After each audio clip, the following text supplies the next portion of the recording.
Welcome to Farmer Ambassadors Online, a podcast series from Dairy Australia, featuring marketing experts, dairy farmers, industry advisors and thought leaders. Each episode is tailored to assist farmers when sharing their authentic story to build trusted relationships within the community. Hello, I'm Jess Phillips, Marketing Engagement Lead at Dairy Australia, and today I'm joined by Chloe Brown, dairy farmer and host of podcast More Than Milk. Chloe, welcome. Thanks for having me, Jess. In this episode, we'd like to share practical advice to farmers who might be asked to feature on podcasts, how to prepare, what makes conversation engaging, and how to feel more confident as a guest.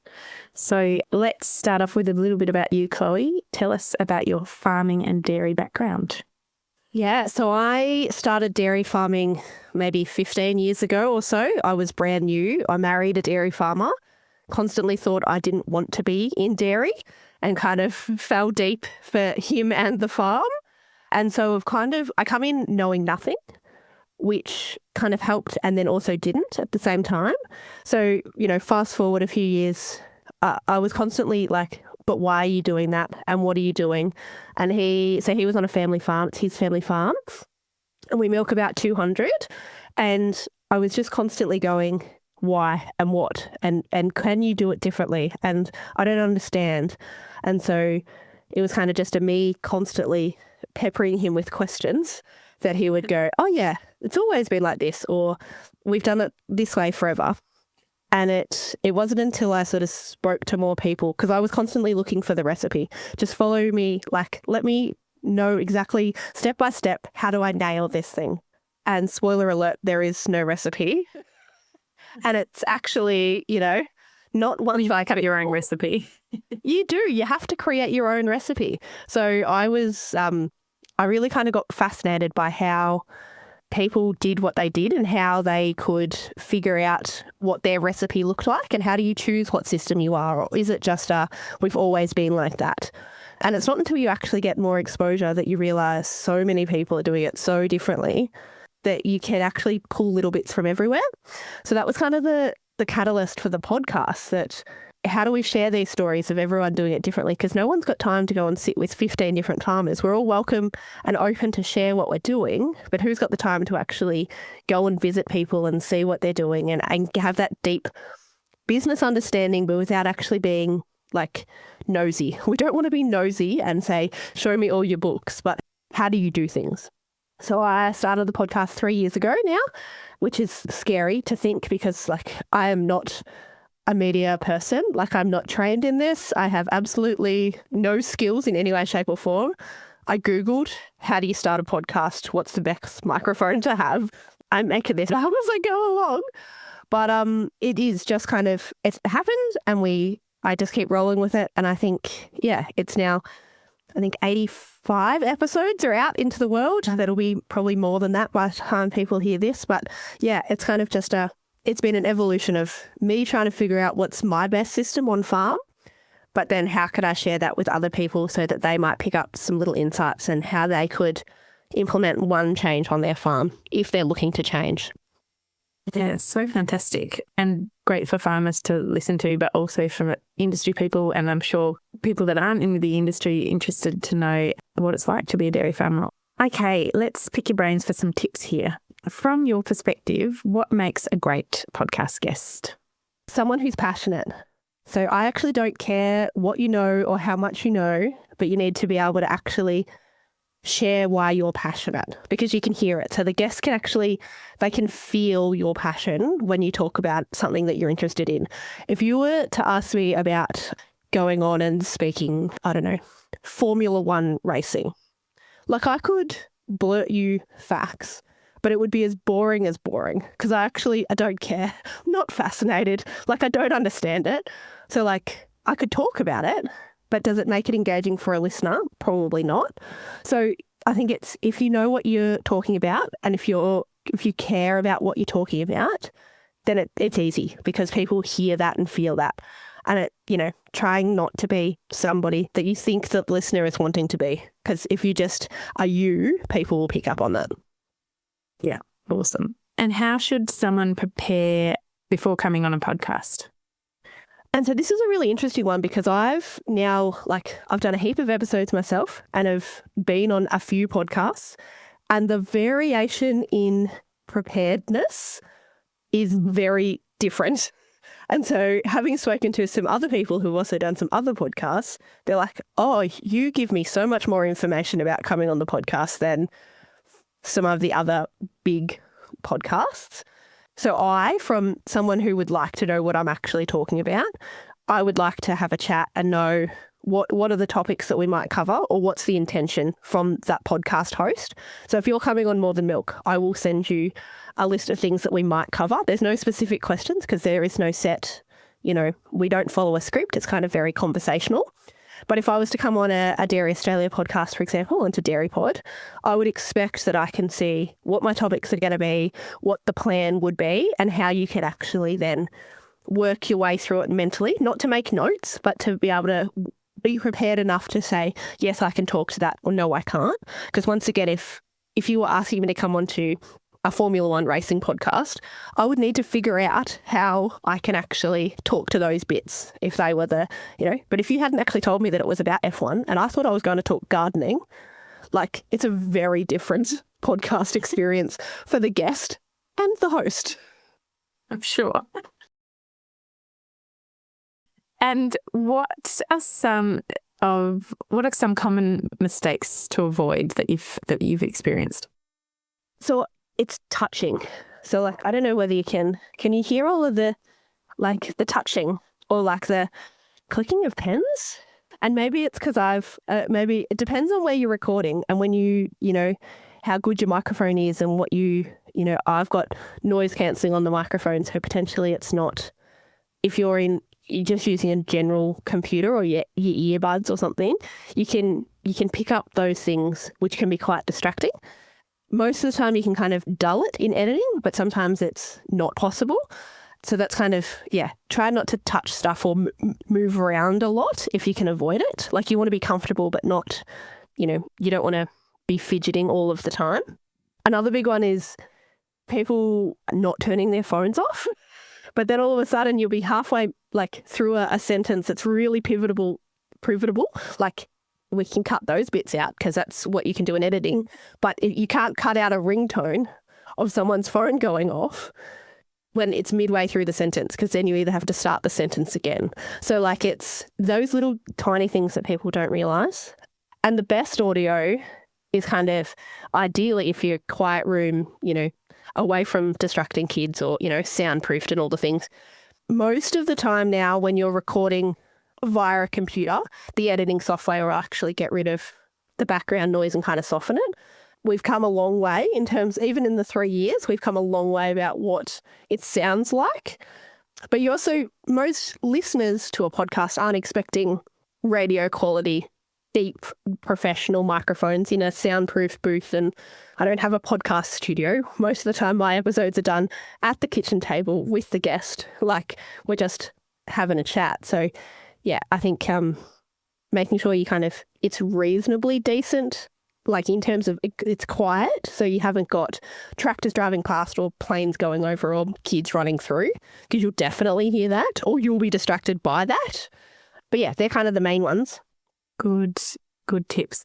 And maybe I'm just thinking if it is farmer focused and farmers are giving the interviews, just make sure that your internet connection is strong if you're recording over Teams or Zoom or whatever. Yeah. And computer in. If you're recording with sometimes we just kind of forget that our computers die. So the audio quality will actually be worse if your computer's not plugged in. So plug it in and then you can just chat for hours. Can you give us any tips on calming nerves? One very close to my heart. Yeah, well, and it's funny because I like to have, if I'm going to go and visit someone or if we're having a chat on a computer and I potentially don't know you, I will kind of do a 10, 15 minute warm up chat. So it does feel like it's just a chat. Now, that's probably very specific to me because I know there's some other podcasters who you're set for the 45 minutes and that's the only time we've got and we don't want to do that, I'm here to just get the story. But I think there's probably Like I find a deeper connection, which then becomes a more authentic conversation when you genuinely are curious about the other person or you've got a bit of a connection.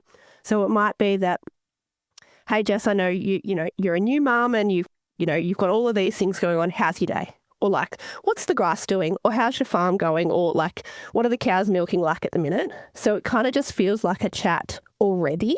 And then I'm like, okay, we're going to get into this. And then I press record because I might have been recording the entire way through and then I just cut that farm chat out. But it's not like I talk like this and then, welcome to the podcast. Like I don't change who I am. Like you will get the same person. So I hope that makes guests feel comfortable that they're just having a conversation with me. I've been on the receiving end where that doesn't feel the same. And you can kind of tell, like, I'm like, oh, I like, not that I'm nervous to be here, but I'm not sure if I'm calm and relaxed in this situation.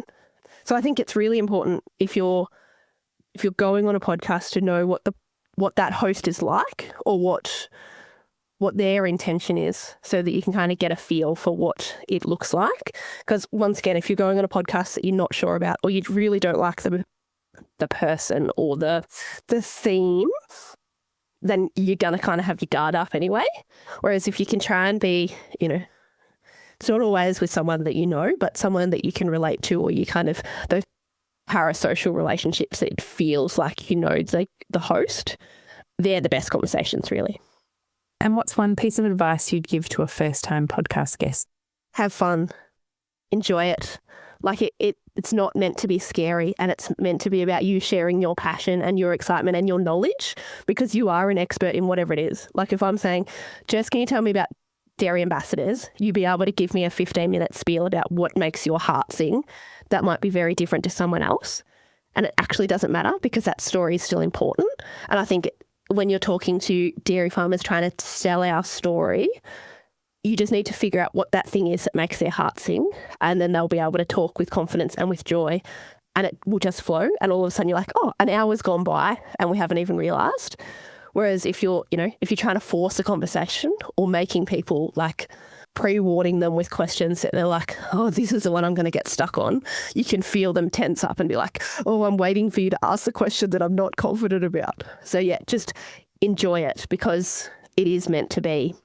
Your listeners, but also you as the guest will get so much more out of it if you just enjoy the process.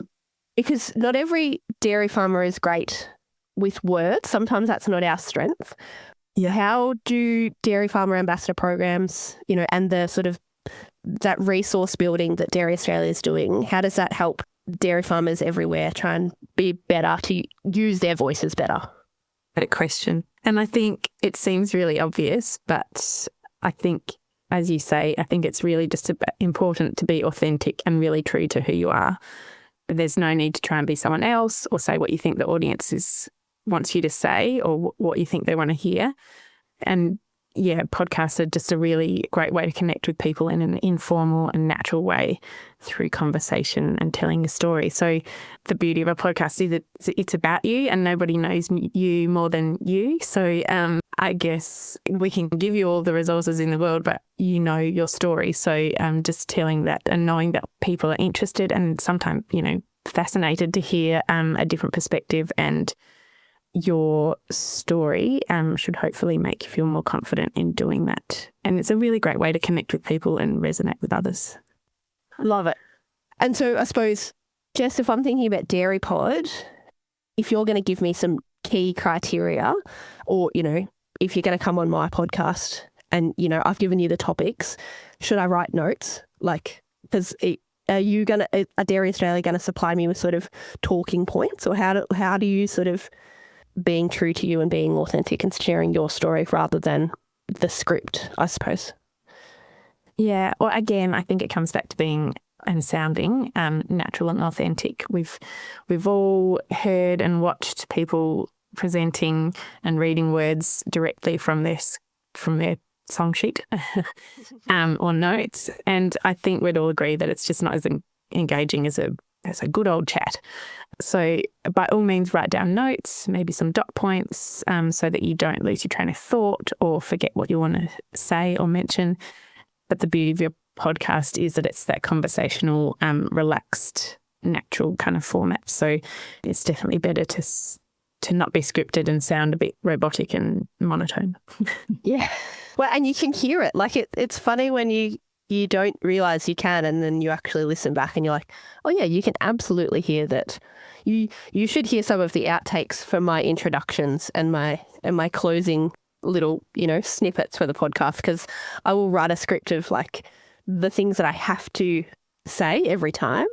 And then I will say it 3 or 4 times because I'm like, boring, boring, boring, boring. Then you like eventually by the 4th take, you're like, oh yeah, now this just sounds like words I'm saying rather than words I'm reading.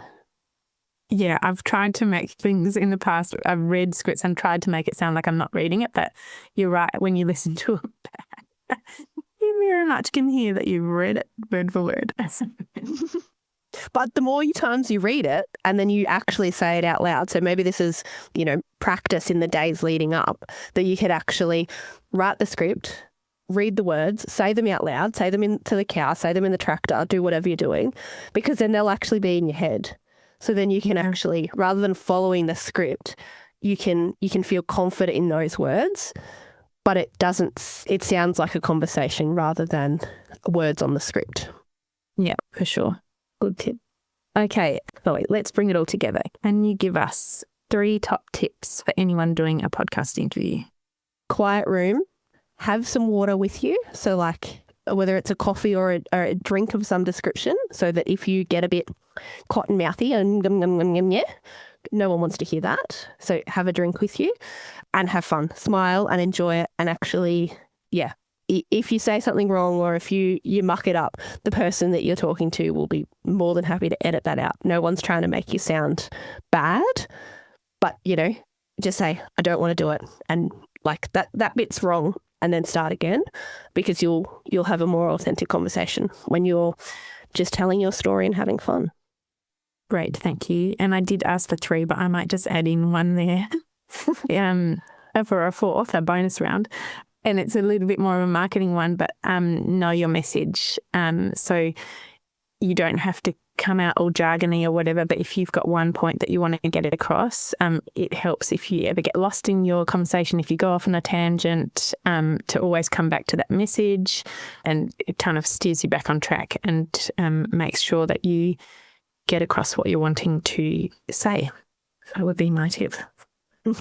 And that's especially, knowing what that audience is as well. Maybe let's go tip number 5. There's so many. We can't do it in 3.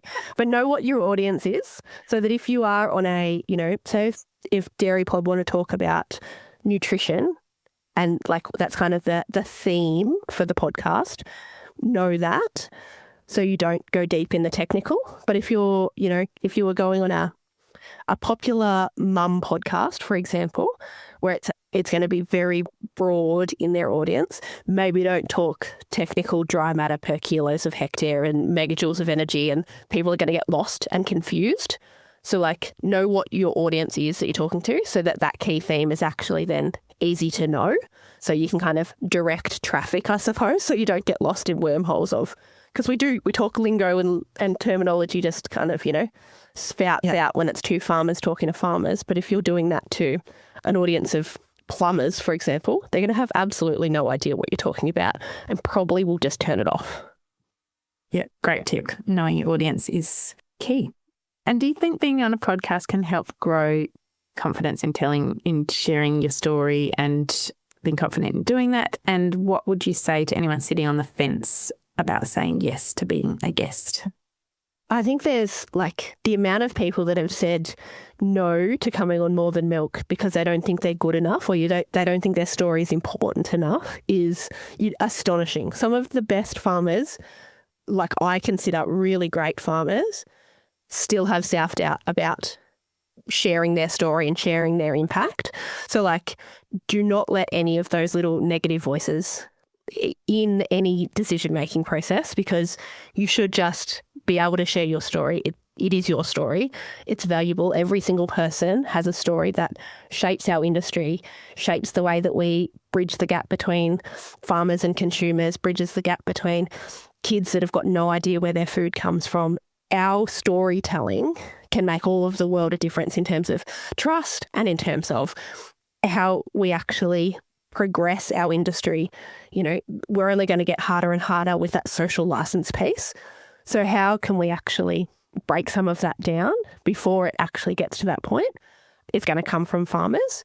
So make sure that you actually use your voice rewardingly, I suppose is the way you put it. But if you're a bit hesitant and you're not sure, just have a chat with whoever the person is, whether it's going and talking to you, Jess, or, you know, doing some ambassador training or having a chat with me to just be like, can we just have a coffee? And I want to see if I vibe with you first. Because if you know, like, people go, but I don't know what I would talk about. I was like, can you tell me about your cows? And they're like, yep. Can you talk to me about grass? Yep. Okay, well then there's 45 minutes on a podcast. It's so true. I often am calling around and asking farmers if they can give us a case study or whatever it is about a certain topic. And often it's about environment and what are you doing on farm to take care of the environment. And you would be astounded how many farmers say, oh, not much really. Literally, when you delve into their system, there's so many things. We just don't see it like that. So, and sometimes it's just wording it differently. So you ask the question to be like, this is actually, I need to tell you about sustainability. Blech. But I want to know how you actually make sure that your farm is ready for tomorrow and in 10 years. Easy. I can answer that question well and truly. Yeah. Fantastic. Well, thank you so much, Chloe. That was really helpful. Some real nuggets of gold in there from me, and I'm sure for the listeners. It was great to hear from you, and given your wealth of knowledge and experience in the podcasting world, thank you so much for being here. And don't forget, if you're not already subscribed or regularly listening, check out Chloe's podcast, More Than Milk, which you can find on Spotify or wherever you get your podcasts. And for more resources or support, check out our learning modules on Dairy Promoters Hub, or feel free to reach out to me directly for anything more specific. My email address is jess.phillips@dairyaustralia.com.au. Until next time, thank you and goodbye. Thank you for joining Farmer Ambassadors Online. We hope you found this episode valuable when promoting Australian dairy. Check out the episode notes for more information, or to get in touch, visit dairyaustralia.com.au. Until next time, take care.